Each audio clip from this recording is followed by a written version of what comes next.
Welcome to the first ever episode of Keep or Sell. I am going to go through my record collection here at Only Child Audio. New name for the lab, by the way. I'm going to sit down and needle drop. Some of y'all might have saw the Philly record haul that I did. If you didn't, I'll put it up here. But yeah, I'm going to go through more records, mainly because, and I'll show you why in a moment, I'm swimming in records. So whether I like the record or not, can I keep the record? It's not a knock on the record. It's just like you have to get to a point in record collecting where you're just like, yo, you know what? This might serve somebody else better. Maybe a collector that has more space, or a collector or sampler that's just getting started that could get more use out of it than I've already gotten out of it. So it's no disrespect to the music in these segments, because obviously I bought all these records and I've owned them through now. So I'm gonna flip the camera around and show you exactly why I'm doing what I'm doing, and then we'll start this series. Alright, so right here you can see what the part of the problem is. Alright, this is not even the main problem here. You see there, that's the records from the Philly haul right there. They don't even have any place to go. It's a mess. That's some records coming back from a DJ gig that I just did. Shout out to Beer Wax. But yeah, stuff everywhere. This is the mic booth. This is where I'm supposed to be recording. And I recently just moved this record thing in here, record holder, which is fine if there's not a ton of shit in the way here. And so probably this pile of records here, part of that is what we'll do in this first episode. So let's get into it. I pulled out 10 records at random, and let's just drop them and see whether I'm gonna sell them or keep them, or use them like right away and make some shit with them. So first record I have is very shiny, but it is Antarctica. This is a Vangelis record. So, I mean, this should be good, right? I mean, it's sitting in my house. I really don't even know what the fuck is on here. This is how I know I have too many records.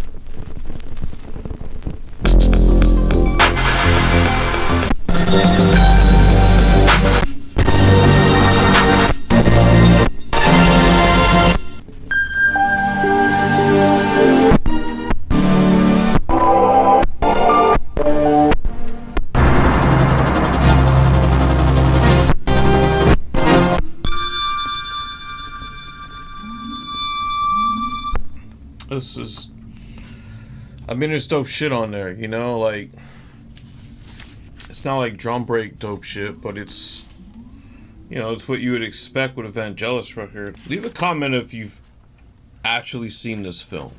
Like, I feel like more people are going to be like, yeah, I have that record, than are going to be able to say they've seen this film. Yeah, everything in here is Japanese, too. I didn't even realize I had such a cool record on hand like this. That's pretty sick. I have to say,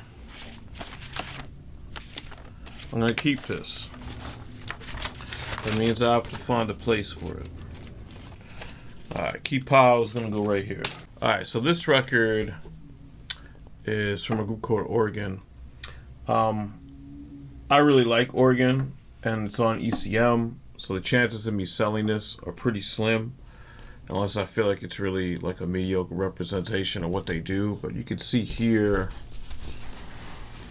you know, these guys, I don't know how much you can see that, but you know, these are guys that play like tabla and shit like that and mix it with elements of jazz and elements of like instrumental folk, and they end up coming up with some really unique sounds. They have a stand-up bass. I've listened to and fucked with other Oregon records.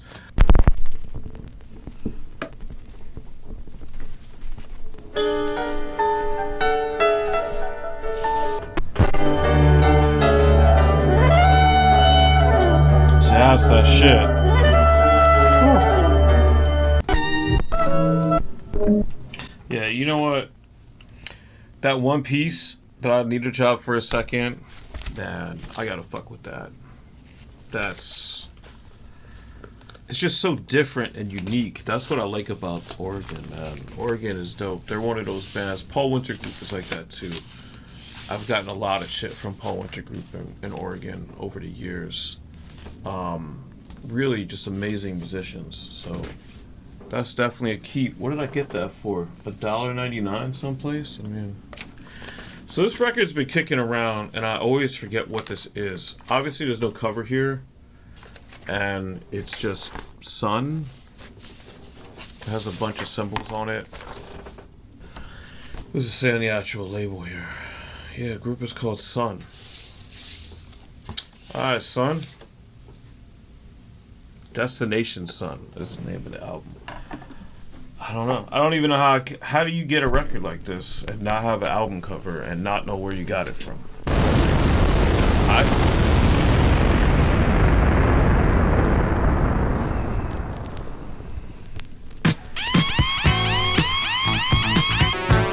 Blast off the sun.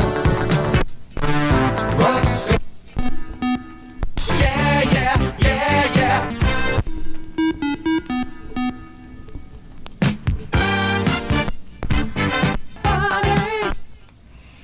I mean, it's a little disco, but it's also like funky as hell, and it's got some dope sounds on it.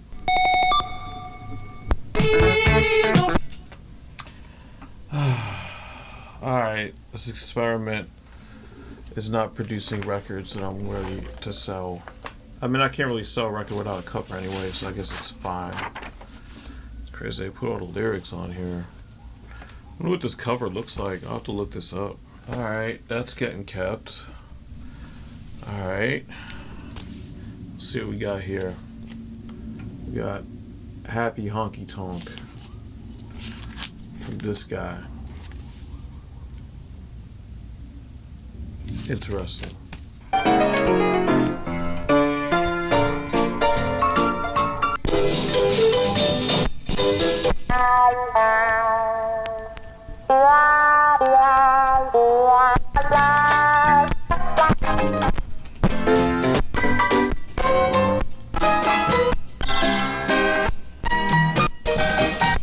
You know, like, I know it's mostly honky tonk, like, kind of music, which isn't exactly, like, sample or even, for me, listen friendly, but obviously it has some sounds on it that are cool. That's why I had this around.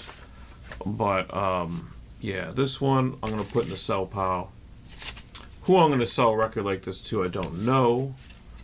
But one way or another, it'll make it into the hands of somebody else that will enjoy it maybe more than I do right now.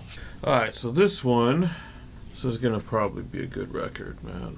So, let's see what we got here. This is, and I'm telling you, like, a lot of these, I'll note it if I remember a record that I pick up from these piles that I have on the floor, or even from the crates. Like, you know, I might go through the crates themselves, because they're organized by genre, but, like, it just depends. I mean, whether I do it on camera or off, I'm going through all these records in this room. So, you know, I did this a couple years ago where I went through all my records. I had probably triple the amount of records that you saw in the beginning of this video at one point. This whole wall that is here was all records. It was the whole huge, like, IKEA stand and everything.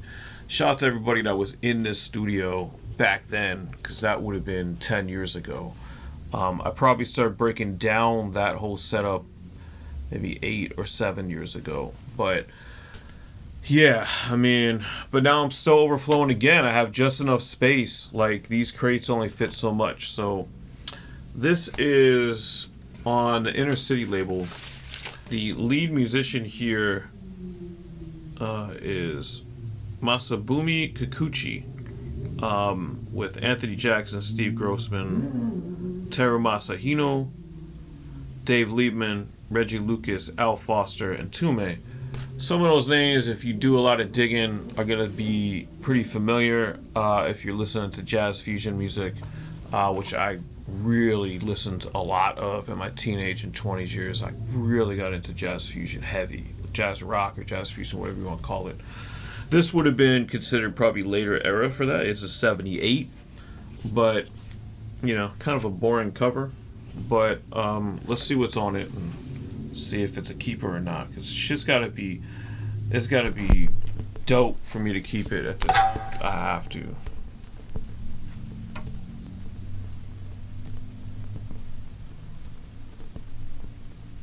Okay. It's a very dramatic start. I have not fucked with the volume at all. This is just all that's happening.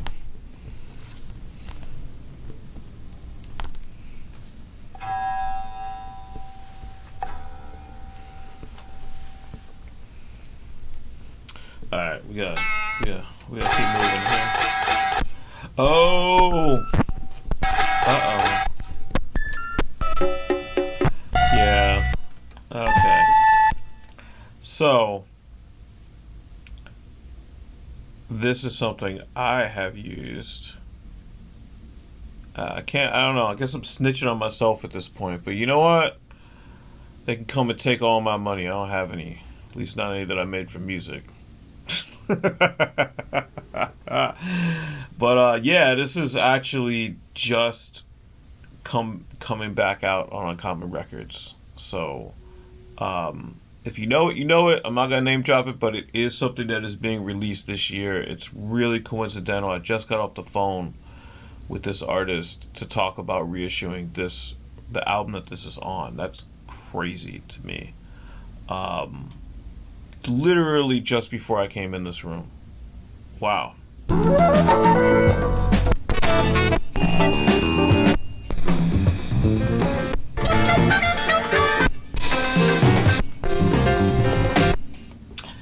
Yeah, I mean, it's really hard to sell something that you know you've sampled on already because, I don't know, I guess I'm old school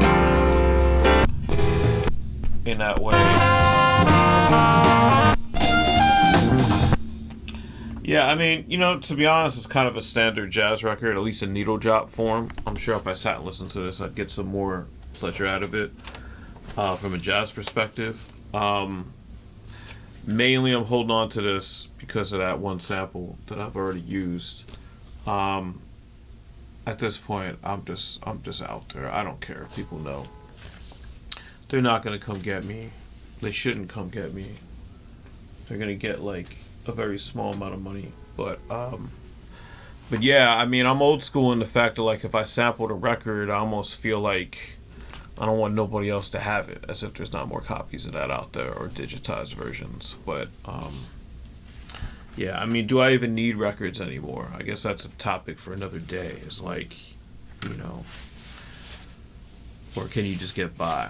So this record, I do remember a little bit. This is kind of a cool Christmassy record. I've made a couple of like live beat making videos where I would stream live on YouTube. And one of the first ones I did, it was like the day after Christmas or something. I did a video like that. I try to do those around holidays where people are off and just to give it a little hook. But I started sampling this record. I don't remember whatever happened to that beat. I'd have to go back to listen to it. Super thin stock record. This is probably like a freebie or something for the wonder of that first silent night. The warmth of the family together. Oh. And the joy and delight in the voices of children. Yeah. And this Christmas magic, which is renewed every year, is as true for those of us who lovingly offer this collection of Christmas music and stories as it is for those who will listen to it. Here.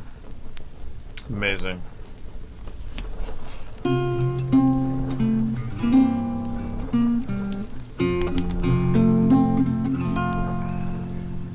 Silent.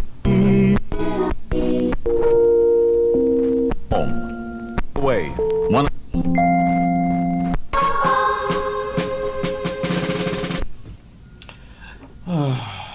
Y'all gonna laugh at me, but I have a soft spot for like well-made old Christmas records like this.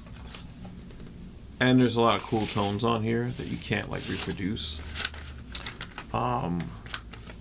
So yeah, I'm gonna keep the holiday record. Don't judge me. I'm gonna keep this. I've had this for a little while. I don't know how I came across it. It probably came from a dollar section. I don't shop the dollar section very often, but that's the Crow. This record looks like it was It just got the shit kicked out of it. It's put together with masking tape from the fucking 70s or 80s, maybe even the 60s. This record is a disaster.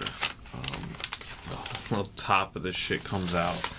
So, yeah, who am I selling this to in this condition? Nobody. So what do I do with it? Do I donate it if I don't like it?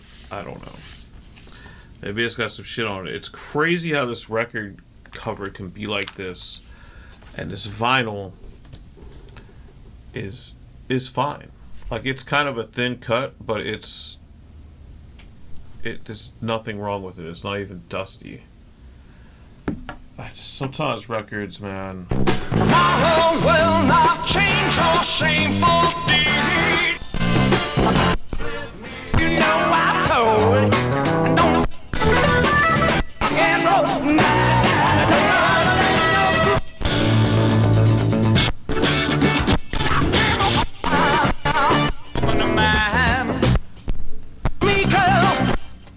So this comes down to like personal taste, you know. Like, it's a cool record. It's definitely dope music, but it's not something I'm gonna listen to all the time, and it's definitely not something I'm gonna sample. So I can't say I'm gonna sell it because look at the fucking state of this record. But I'm also not gonna keep it. So I'll probably give this away either to like a thrift shop or try to sell it in a pile of other records that are good and just give them the extra shit, you know. These records are always kind of hopeless, but the audio obstacle course from Shore. Course Era 3 is a test record that goes a step beyond other Yes, it music is. recordings. It will place extreme demands on the tracking ability of a phonograph pickup and tone arm system. Why is there so much explanation of what this is? Musical bell test, level 1.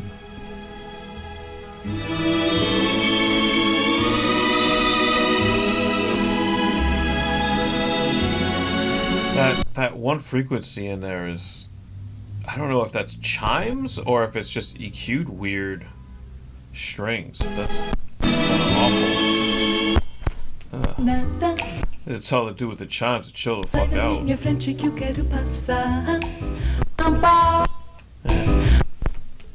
Okay.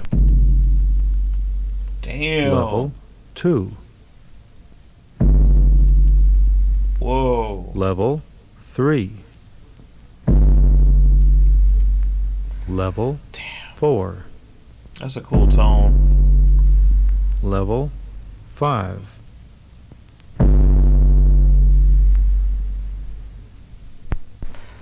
It's kind of cool. Man, that's tempting. Like, it's weird, man. It's interesting to think about. Like, my mentality with sampling is still like mad long ago, where like I needed records like this just to create tones like that. But I really don't need this record's tone. I could make that tone.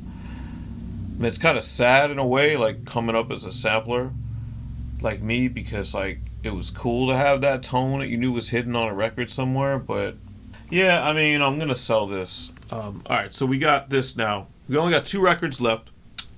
We did 8 records so far.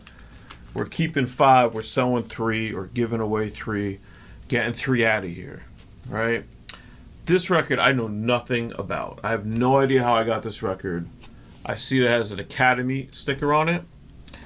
Academy Records is a place that I go to this day. I believe they still have 2 record stores in New York City and Manhattan. They've moved around a bunch. And I've been going to Academy for 20 plus years, different locations. So who knows when I got this? I might have gotten this recently and it might be good, or I might have gotten this a long time ago and it might not be. I don't know.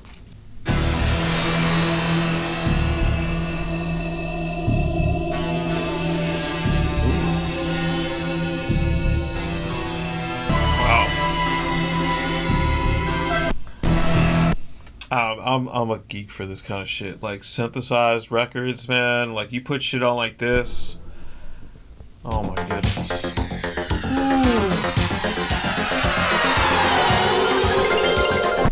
You probably can't hear it on YouTube unless you have headphones on, but there's like that wavy shit is like panning too, and it's panning hard. Well, that's totally not what I expected on this record.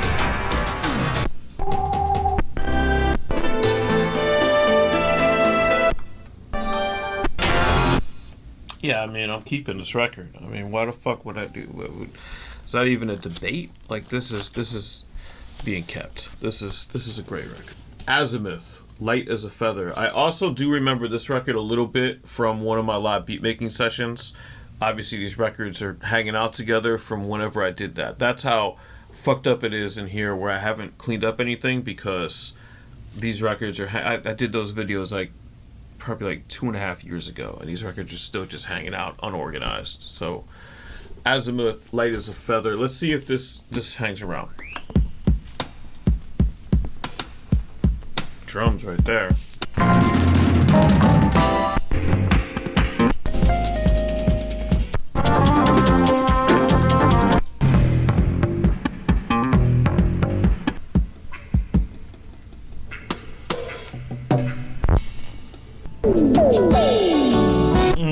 I love that sound. That sound is a winner, man. I love that sound. I don't even know what the fuck that is. If anybody knows what that sound is, that choom choom, like, it's very distinct to like late 70s records and early 70s records too.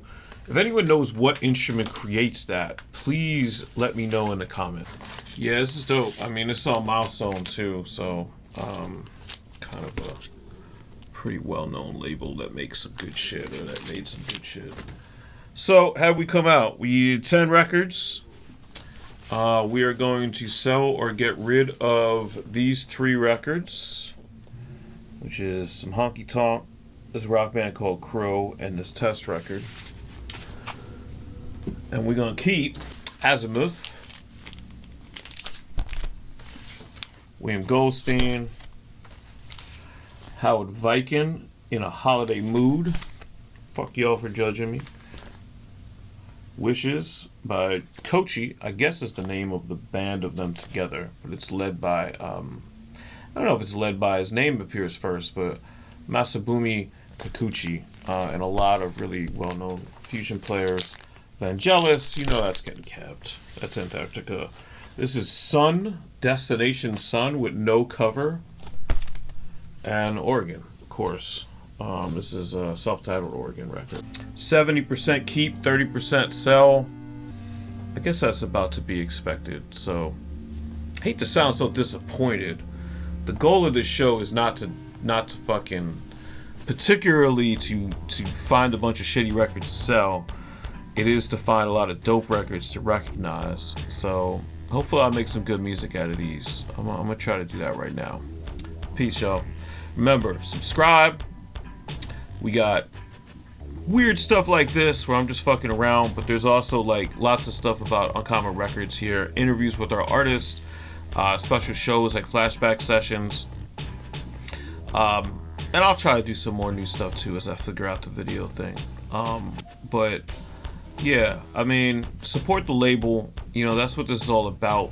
YouTube is YouTube, the label is the label, I think, these days. So go and support Uncommon Records. You can find all of our artists at uncommonnasa.com. Click on the Uncommon Records tab and you'll see all about this record label and all of our artists. Peace, everybody.